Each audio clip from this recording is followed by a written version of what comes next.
Et maintenant, une enquête sur l'immobilier, sur ce que l'on appelle les résidences-services.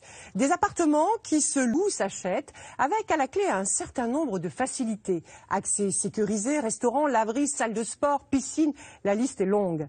Ces résidences sont destinées aux étudiants, au monde du tourisme, au monde des affaires ou encore aux seniors. Un marché en plein développement. Nous nous sommes intéressés aux résidences-services pour les seniors. Elles attirent des investisseurs qui voient là un placement rentable.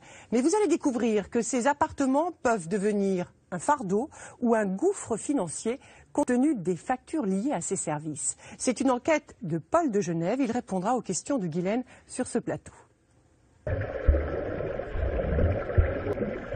Vieillir sans sombrer dans les écueils du grand âge. Nager dans un bonheur paisible. Pour Denise et Daniel Olmedo, la retraite a un petit air de croisière de luxe sur un fleuve plutôt tranquille. On descend de chez nous, on a directement la piscine, directement la salle de sport. Pas de déplacement à faire, rien à faire. Après un réveil en douceur dans la piscine, Bonjour. c'est l'heure de la gym avec Nicolas, leur professeur. Bonjour. Il y a du monde aujourd'hui. Allez, on va juste enrouler les épaules. Ils sont tous à la retraite et les exercices sont adaptés à leurs muscles encore vaillants. C'est difficile? Non. Bon, les jeunes, nous. On pourrait se croire dans un club de vacances pour personnes âgées. Sauf qu'ici, les locataires séjournent 365 jours par an. Au bord de la Loire, près du château d'Amboise, voilà l'immeuble où Denise et Daniel ont emménagé il y a 5 ans. Moyenne d'âge de leurs voisins, 82 ans. Mais n'allez pas leur dire qu'ils se sont installés dans une maison de retraite. Cela n'a rien à voir. Tu mets ce collier? Oui, oui, c'est bien. Attends, je vais te le mettre. Bouge pas. Vous vous faites chic? Toujours. Moi, toujours. Alors ici, nous avons le salon. Daniel et Denise ont emménagé dans une résidence-service pour seniors. La petite cuisine, mais qui est très fonctionnelle. Hein. Il y a tout ce qu'il faut, en fait, un grand frigo congélateur, le four. Pour 3 pièces, leur loyer est de 860 €, dans la moyenne des prix pratiqués dans la région. Et le couple a clairement l'impression d'en avoir pour son argent. Premier intérêt pour nous déjà, ça a été la sécurité. La sécurité, déjà d'une part. Ensuite, l'accueil, la convivialité d'autres personnes, d'autres résidents, etc., du personnel également. Dès qu'ils sortent de chez eux, ils peuvent avoir accès à de nombreux services payants. Une conciergerie, une piscine, un club de sport, un espace beauté, des sorties, un bar. C'est simple, depuis qu'ils vivent ici, Daniel et Denise ont un peu l'impression de vivre à l'hôtel. Bonjour monsieur. Et ils n'ont même plus besoin de se faire à manger chez eux. C'est au restaurant de la résidence que les retraités prennent la plupart de leurs repas. 11 € par personne. Comme Denise et Daniel, plus de 40 000 Français possèdent ou louent un appartement dans une résidence-service. Et ce marché de l'habitat des seniors semble promis à un bel avenir. Le parc de Vinci, les jardins de la Fontaine, l'Orée de Neuilly, le nombre de ces structures, au nom parfois très bucolique, devrait doubler d'ici 2 ans. Les services sont-ils toujours à la hauteur des attentes de ceux qui décident d'y vivre ou d'y investir? Il n'y a plus de femme de ménage, il m'a dit qu'il n'avait plus l'argent, le Birlot. Il m'a dit qu'il n'a plus l'argent, lui. Hein. Comment éviter les abus de certains gestionnaires? Quand on a un prix catalogue de 4 500 € et que les gens payent 26 000 €, il y a forcément quelqu'un qui se rince sur la bête. Et y a-t-il un risque de tout perdre en plaçant son argent dans ce type de programme immobilier? Moi, je suis condamné à payer plus de 3 000 € pour du vent pendant 11 ans. Enquête sur ces résidences seniors où les charges et les services se transforment parfois en une bombe à retardement.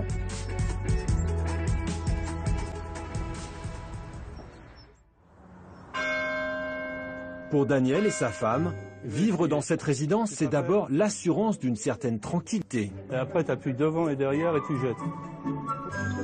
Vas-y, vas-y. Celle de pouvoir vivre au milieu d'hommes et de femmes de son âge. Oh là, strike. Ah bah dis donc, tu lâches ta boule. Donc quand tu jettes, tu lâches ta boule. T'enlèves tout. Voilà. Et allons-y, strike. Bah dis donc. Vas-y ici. Voilà pourquoi ils ont préféré vivre dans leur petit appartement de 60 mètres carrés plutôt que dans la grande maison qu'ils s'étaient fait construire pour leurs vieux jours. On avait fait 2 grandes terrasses, une au sud, en plein sud, et une autre au nord, face à la piscine. On s'est aperçu qu'on a vu trop grand, trop d'entretien à faire en fait, donc on ne pouvait plus. Aujourd'hui, les voilà locataires. Et ce n'est pas forcément très bon marché. Voilà. Voilà. À leur loyer de 860 € par mois, s'ajoute une autre facture, celle des charges pour payer les services. Impossible d'y échapper. Pour vivre ici, ils ont dû souscrire à l'une des formules imposées par le gestionnaire de cette résidence. Ils ont choisi le forfait le moins cher. C'est-à-dire le droit d'aller à la piscine, de recevoir son courrier, le droit d'aller à la salle de sport et de participer à toutes les activités et également de participer au goûter. Ça, c'est ce qu'on appelle la Formule Club, bon, qui nous coûte, à nous, 537,77 € précisément. Service compris, habiter ici leur revient finalement à plus de 1 400 € par mois. C'est à ce tarif que le gestionnaire peut assurer un tel niveau de service. Mais d'après ses calculs, pour que l'établissement fonctionne, il faut que plus de 80% des logements soient occupés. Et lorsque la résidence vieillit, cet équilibre financier devient parfois difficile à atteindre. Pour le comprendre, il faut quitter l'immeuble tout neuf de Daniel et sa femme et pousser la porte d'une de ces nombreuses résidences-services ouvertes partout en France il y a plus de 30 ans. Dans le sud de l'Île-de-France, nous avons rendez-vous avec des habitants plutôt mécontents. Ne vous fiez pas au calme des façades un peu défraîchies de cette résidence. Ici, s'affrontent 2 camps qui semblent irréconciliables. 2 camps qui se font la guerre à coups de courriers recommandés et de constats d'huissiers pour des milliers d'euros de charges impayées. Contrairement à Amboise, la plupart ne sont pas locataires, mais propriétaires. Raymonde fait partie du camp des frondeurs, ceux qui ne veulent plus payer pour des services qui, selon eux, ne sont pas à la hauteur.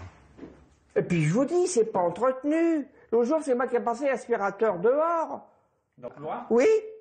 Il n'y a plus de femme de ménage, il m'a dit qu'il n'avait plus l'argent. Le dirlo. Il m'a dit qu'il n'a plus l'argent, lui. Hein. Donc pas de ménage. Pas de ménage, c'est la veille qui l'a fait. Non. Dans un appartement voisin, Marie-France, elle aussi, est mécontente. Depuis 2 mois déjà, elle demande la réparation de son interphone. Bonjour, qui est là? Vous entendez toujours le bourdonnement. Personne ne répond. Allô? Allô? Est-ce que quelqu'un m'entend? Est-ce qu'on peut me répondre? Et ça fait combien de temps? Eh bien, depuis que je suis arrivée, c'est-à-dire le 3 février. Aujourd'hui, on est le 2 avril. Et rien n'a été réparé, rien n'a été fait. Mais selon Marie-France, il y a plus gênant. Il y a un service dont elle ne peut pas profiter. Il lui est pourtant facturé dans ses charges. Ce service, c'est le restaurant. Je suis diabétique et donc à aucun moment ne figure sur la carte un régime spécial diabétique. Donc ça m'ennuie déjà que ça ne figure pas pour un truc qui est censé répondre aux besoins des personnes d'un certain âge et qui est certains problèmes de santé. Et on ne vous a pas proposé un régime spécial dans ce restaurant-là? Pas du tout. Raymonde non plus n'utilise pas le service de restauration. Alors, elle a pris une décision radicale. Elle ne paie plus ses charges. 1023 € que je soustrais, que je ne paie pas. Voilà. Pourquoi vous ne pas payer la restauration? Parce que je n'y mange pas. Je ne vais pas payer pour ceux qui y mangent. Parce qu'eux, ils sont heureux, ils payent 3 fois rien. Comme Raymonde, ils sont 35 à refuser de payer pour certains services. Mais face à eux, un autre camp est prêt à les faire payer coûte que coûte. Et c'est au restaurant que nous avons rencontré un de ses représentants. il est mis dans le contrat qu'ils doivent payer les charges de la restauration notamment, hein, même s'ils ne l'utilisent pas. C'est clair, merde. C'était en toutes lettres dans le règlement. Mais est-ce que ça vous paraît normal? Oui. C'est un contrat, mon Dieu. Un contrat, c'est ça la loi. Le ton monte. Un représentant de la copropriété vient à notre rencontre. Nous voulons l'interroger sur le conflit qui oppose les résidents au sujet de ces charges de service obligatoires.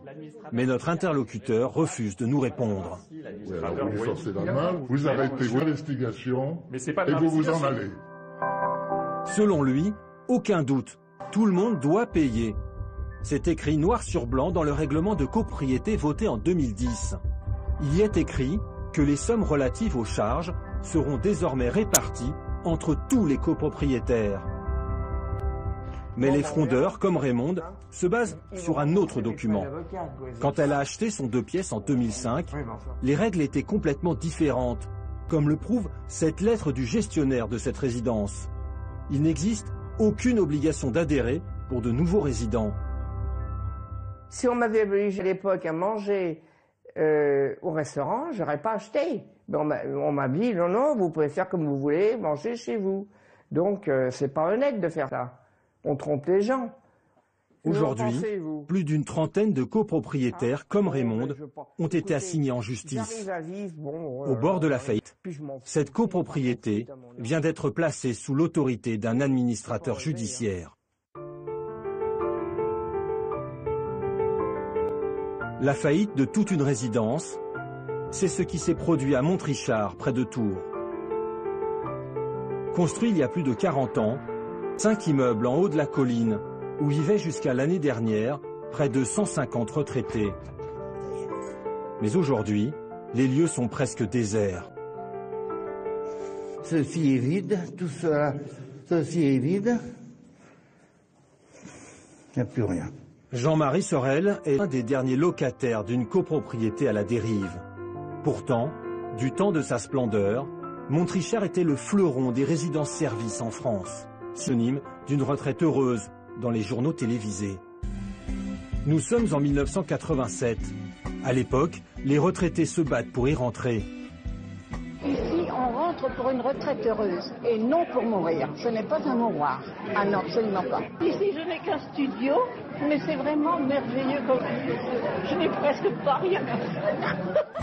La résidence de luxe compte jusqu'à 300 habitants, des retraités privilégiés que les gens du village surnomment les Richard Dumont. Aujourd'hui, même la salle de restaurant inaugurée en 1969 a fermé définitivement ses portes. Fermé. Oui. La salle à manger était grande. Une pleine table partout. Voilà. Messieurs, dames, bien le bonjour. Pour le repas ce midi, ils ne sont plus qu'une dizaine à se retrouver dans un des salons de la résidence. Chacun doit se débrouiller tout seul pour préparer sa nourriture. Et voilà. Le déjeuner. Ça va? Le moral est bon? Si la résidence a fait faillite en janvier dernier, c'est parce qu'ils ne sont plus assez nombreux à accepter de payer les charges de service. Comment en est-on arrivé là? À Montrichard, les dettes ont commencé à s'accumuler au milieu des années 2000, avec le décès de nombreux résidents. Leurs descendants ont hérité de leurs appartements et des charges qui vont avec. Et c'est bien là le problème. Regarde ça, les carreaux. Comme ça. En fait, il y a des carreaux, il n'y a plus rien du tout. C'est mortel. Christiane et Alain Descotigny ont hérité d'un studio à la mort de leur tante. Au début, ils parviennent à le louer, ce qui leur permet de couvrir les charges. Mais quand leur locataire s'en va à son tour, ils ne trouvent personne pour le remplacer et les ennuis commencent.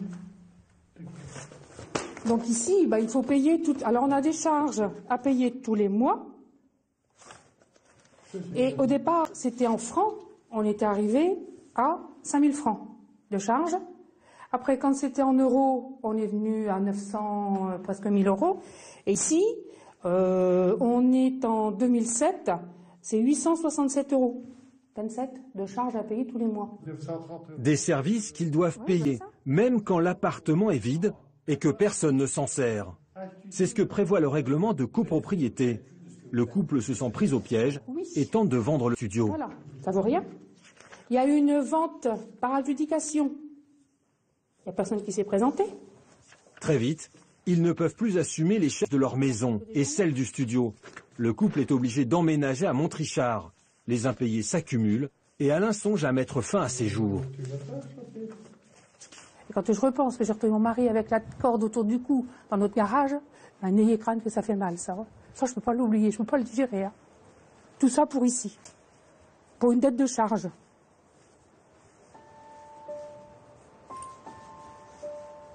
Heureusement qu'on est un couple uni et que... Heureusement. Finalement, c'est en s'alliant avec les autres héritiers de Montrichard que les Décotini vont trouver une solution. Majoritaire, les héritiers vont voter l'arrêt des services, privant les autres résidents de restaurants. Mais Christiane assume, elle ne veut plus payer pour eux. Vous, ça vous arrange qu'il n'y ait plus de service, mais d'un autre côté, voir ces grandes salles toutes vides. Ah bah oui. Et comment faire autrement? Comment faire autrement? Il fait le beurre sur notre dos. Hein. On a vraiment été des vaches à lait. Hein. Et maintenant, je crois que la vache, elle n'a plus de lait. Aujourd'hui, à Montrichard, il y a donc d'un côté des propriétaires de logements invendables et de l'autre des résidents privés de services. Pour éviter ce naufrage, il aurait fallu qu'ils s'entendent pour faire baisser les charges. Certains s'en sont fait une spécialité. Paris, dans les beaux quartiers. C'est ici, dans cet appartement de 70 mètres carrés, refait à neuf, que vit la famille Manigold. C'est presque tous les jours, mais je crois qu'en fait qu'il est mort le chat. Travaux compris, ils ne l'ont payé que 430 000 €, presque moitié prix. Et à l'heure du dîner, Allez, on va y aller. Allez, hop, hop, hop, aussi. pour Cécilia, Stéphane et leurs 2 enfants, c'est toujours le même rituel. Le repas est servi à l'étage en dessous. Et on dit bonsoir à tout le Ils monde. dînent avec tous les autres habitants de cette résidence-service. Depuis 2 ans, les Manigold vivent au milieu des personnes âgées. Bonjour Francine. Et ils semblent y trouver leur compte. Ça va? La résidence est proche des commerces et des meilleures écoles de Paris. Et le restaurant leur donne entière satisfaction. Pour la semaine, quand on est très speed le soir, entre rentrer, le repas, la douche, le bain, les devoirs, c'est pratique de pouvoir se poser et de manger un repas que j'aurais peut-être pas eu l'idée de faire parce que justement ça demande un peu de travail. Et au moins la semaine, c'est un moment en plus où on peut se retrouver. Et comme le dit Marie, c'est un moment où on s'assoit et on a le temps de discuter. Les autres locataires apprécient aussi ce mélange de générations. Moi j'aime bien quand ils viennent me voir. Ils sautent par-dessus mon balcon et ils arrivent. Les enfants, Ils sont gentils. Et alors ils font une attention, ils retirent leurs chaussures pour pas faire de taches sur ma moquette. Mais Stéphane Manigold est surtout devenu le chouchou de ces personnes âgées le jour où il a réussi à faire baisser les charges. C'est 73 mètres carrés. Ben, pour mes 73 mètres carrés, je payais 1500, 1600 par mois. Ce qui faisait beaucoup pour le trimestre. Et depuis qu'il est là, moi je paye 2000 € par trimestre. Je me dis qu'on s'était fait voler pendant des années. Stéphane Manigold s'est en effet rendu compte que les habitants de cette résidence payaient certains services jusqu'à 5 fois trop cher. Par exemple, ce photocopieur. Il faut un copieur dans la résidence. Moi, j'ai pas de problème à avoir un copieur et c'est normal, tout le monde en profite. Néanmoins, ce copieur, vos prix catalogue, sans trop forcer le négo, rien, hein, juste en appelant le fournisseur, le constructeur, vaut 5000 €. Voilà, c'est ce que ça vaut prix public. J'ai eu le constructeur au téléphone, voilà, il m'a envoyé le devis, 5364 €. Ça, c'est ce que ça coûte, prix public. Ils l'ont payé 24 498 €. Ça, c'est ce qu'ils ont payé. Alors ça, c'est une des aberrations. Mais on en a eu des dizaines, voire des centaines. Des contrats, en veux-tu, en voilà, on va en voir un autre.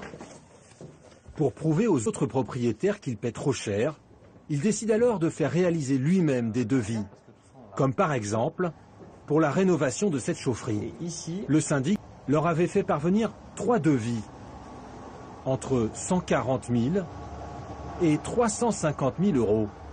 On réalise nous-mêmes le travail, on le fait nous-mêmes, et on termine à 48 534 € et 13 centimes PPC, soit plus de 150 000 € d'économie pour quelque chose de plus performant, puisque la pompe à chaleur qui nous est installée, elle chauffe les appartements en hiver, mais elle les rafraîchit également en été. Et selon lui, le syndic aurait volontairement gonflé ses factures pour profiter de la naïveté des personnes âgées. Ils savent que c'est une population un peu fragile, et du coup, voilà, on arrive à des aberrations aussi fortes. Mais c'est ni plus ni moins parce qu'il y a des populations fragiles. Et forcément, quand ils voient des jeunes arriver dans ce type de résidence, il y a des levées de boucliers absolument effrayants, parce que ils savent très bien que nous, on va se pencher sur ces sujets. Et on ne paiera pas 200 000 quelque chose qui vaut 50 000. Contacté, l'ancien syndic de cette résidence n'a pas souhaité donner suite à nos demandes d'interview. Mais Stéphane n'a pas seulement l'âme d'un chevalier blanc. S'il s'intéresse aux résidences-services, c'est aussi pour y faire des investissements qu'il espère très rentables. Un quartier chic de l'ouest parisien. Dans cette résidence de standing, 40 appartements seraient à vendre. Et Stéphane Manigold est en train d'en acheter plusieurs pour une bouchée de pain. Et donc en fait c'est un 2 pièces, 50 mètres carrés, cuisine séparée. Oui, un peu plus de 50 mètres carrés, cuisine séparée. Étranglée par les charges comme à Montrichard, la vendeuse est prête à céder son 2 pièces à un prix dérisoire. Ça c'est bien. Voilà. Je suis obligée de m'en débarrasser. Comment Parce que vous êtes obligé de vous en débarrasser. Oui, parce qu'il y a des charges trop importantes et actuellement je suis à retraite, mais je continue à travailler pour payer ces charges. Et bien la seule solution, c'est que je le vende pas trop cher, C'est-à-dire 100 000 €. Mais je suis très très contente de m'en débarrasser. C'est 4 fois moins que le prix du marché. En tout, Stéphane Manigold a acheté 5 appartements dans cette résidence-service. Ils vont lui coûter 10 000 € de charges tous les mois. Mais en réalité, il n'a aucune intention de les payer. Il veut s'attaquer à un article du règlement intérieur qui oblige tout copropriétaire à adhérer à l'association qui gère et facture les services de cette résidence. Stéphane Manigold pense que cet article est illégal depuis 2 ans. Quand on prend la loi relative à la loi qui régit du coup cette association, la loi 1901, on n'a pas besoin de s'arrêter très loin. Hein. On lit premier article, deuxième article, troisième article, on tourne la page, et on arrive à l'article 4, qui lui a été modifié le 22 mars 2012. Tout membre d'une association peut s'en retirer en tout temps. Autrement dit, il serait illégal de l'obliger à adhérer à l'association des copropriétaires. Le bras de fer avec la direction de la résidence a déjà commencé. Elle compte le poursuivre en justice s'il ne paie pas ses factures. Il est donc un peu tôt pour dire si Stéphane Manigold a réalisé une si belle affaire. Ceux qui choisissent d'investir dans ce type de programme immobilier sont-ils forcément gagnants? Sur leur site, les leaders du secteur font la promotion de leurs produits. Des résidences-services, bien sûr, mais aussi des EHPAD, des maisons de retraite médicalisées. Des placements présentés comme sûrs avec des loyers garantis. Car ils cherchent à attirer non pas des retraités, mais des investisseurs. Aujourd'hui, ce sont eux qui achètent en majorité. Dans le sud de la France, nous avons rendez-vous avec 2 hommes qui ont acheté pour 1 200 000 €, 6 chambres, dans des maisons de retraite. Entre les loyers, la défiscalisation, l'opération rapporte 50 000 € par an à Marc Hasselbauer et à son ami médecin. Un placement pour leurs vieux jours. On est dans des professions libérales, nos revenus vont diminuer au moment de la retraite et c'était un produit sur le long terme, un produit immobilier sûr, sécurisé et qui devait produire des revenus au moment de notre retraite. Mais aujourd'hui, les 2 hommes sont peut-être au bord de la ruine. Ils nous emmènent dans la résidence où ils ont investi. Lorsqu'ils ont acheté, il y a 7 ans, elle devait être entièrement rénovée. Le gestionnaire s'était engagé. Mais depuis, rien n'a été fait. Malgré ces panneaux à l'entrée qui annoncent les travaux. Délivré le 29/10/2007. Ces travaux n'ont jamais été faits. Vous en rendrez compte pour vous-même. il y a les travaux, il n'y a pas eu de travaux depuis des dizaines d'années. L'entrée de la résidence semble en piteux état. Une barre d'acier vient d'être installée sur le portail pour qu'il ne s'écroule pas. Mais le pire est à l'intérieur. Nous filmons en caméra discrète.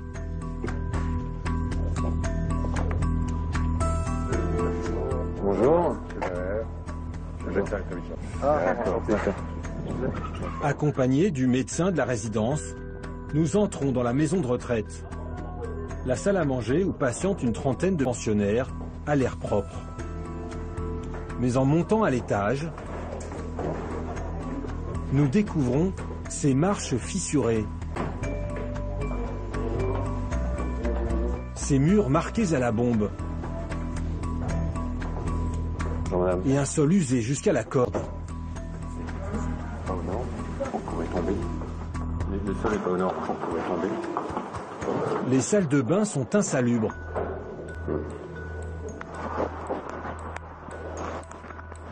Les volets tombent en morceaux et la terrasse est à l'abandon.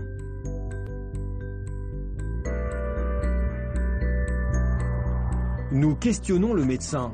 Sait-il quand les travaux sont prévus?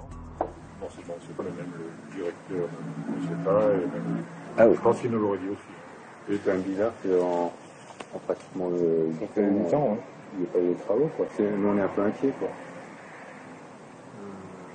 C'est-à-dire que nous, on a les réponses que vous n'avez pas, vous, en tant que travailleurs ici. Nous, en tant qu'investisseurs, on ne les a pas non plus. Je pensais que vous alliez nous informer. Il rit jaune. Même les employés ne savent rien. Au mois de janvier dernier, nos deux investisseurs ont fait venir un huissier pour constater l'état de cette résidence. Une trentaine de pages, dont la conclusion est sans appel. Cette résidence est ancienne, vétuste et insalubre aux équipements obsolètes. Autrement dit, si rien n'est fait, la maison de retraite peut perdre son agrément et être fermée par les services sanitaires.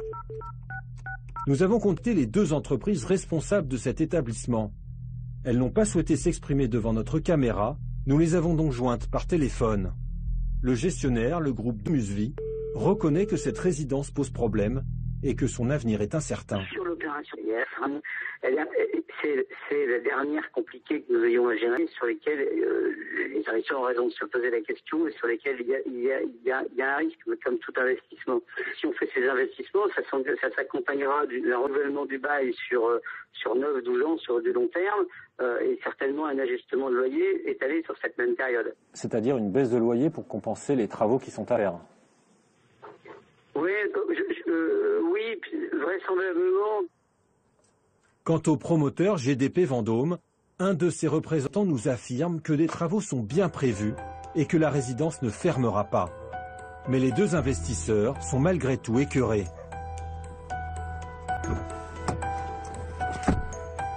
J'ai honte d'avoir investi de l'argent dans un établissement où les pensionnaires vivent dans des conditions qui sont quand même au XXIe siècle impensables dans un établissement de santé. Ils peuvent en plus tout perdre, car la résidence pourrait finir par fermer si les travaux ne sont pas rapidement engagés. Aujourd'hui, au bout des 9 ans, je pense que l'histoire va s'arrêter et que bien sûr le bien ne sera pas remboursé et que j'aurai plus de loyer et que je serai obligé de payer, de continuer à payer les emprunts. Ils ont assigné en justice la société qui leur a vendu ces chambres. Ils demandent le remboursement de leur investissement. Mais ils ont peu de chances d'obtenir gain de cause. Paul, vous pointez les failles de certaines résidences et services pour seniors, avec notamment l'explosion des charges. Alors, est-ce que cela peut être corrigé ? Alors, comme vous l'avez remarqué dans le reportage, il y a deux types de résidences. Il y a les plus anciennes, celles qui ont 30 ou 40 ans. Ce sont des copropriétés et ce sont celles-ci qui posent problème parce que les charges sont dues même si les appartements sont vides. Les nouvelles générations... C'est la première génération. Ça, c'est vraiment la première génération. On n'en fait plus des comme ça. La nouvelle génération, en fait, c'est géré sous le mode... Ce sont des locataires, les résidents, et c'est un gestionnaire privé qui endosse les risques et qui gère tous les services. Et ce système est celui qui a été retenu dans un projet de loi qui devait être présenté le 9 avril dernier, mais remaniement ministériel oblige, il est repoussé. Alors on pense que ça sera vers mi-juin à peu près. Alors il y a aujourd'hui en France un peu plus de 300 résidences-services pour seniors, 300-350. Quand on sait qu'en 2050, une personne sur 3 sera un senior, c'est peu, non? Comment est-ce que vous l'expliquez? Alors c'est amené à se développer. C'est-à-dire que c'est vrai, c'est étonnant parce que c'est pas nouveau, ces résidences-services. Il y en a qui existent depuis 30 ou 40 ans. Mais on a remarqué que depuis quelques années, ça explose. On sait que par exemple, le groupe qui gère la première résidence-service qu'on présente, il compte doubler le nombre de résidences d'ici 2 ans. Ce sont des groupes qui ont des croissances de plus de 20%, c'est-à-dire en période de crise, c'est extraordinaire. Alors on parle de cette économie, de la silver economy. On est allé par exemple au salon des seniors, les stands qui présentaient ces résidences-services étaient assaillis. Il y avait pris d'assaut. Exactement. Alors silver economy, c'est économie de l'argent, économie de la tente grise, mais est-ce que ça peut pas attirer aussi des gens qui sont un peu mal intentionnés? Il faut faire attention quand même quand on veut y résider ou quand on veut y investir. Merci Paul pour ces renseignements. Où finit la drague et où commence le harcèlement? Une question qui se pose quand on s'intéresse aux chiffres d'une étude de l'INSEE. Une femme sur 4 âgée de 18 à 29 ans a peur dans la rue. 1 sur 5 se fait injurier au moins une fois par an. Et 1 sur 10 subit des baisers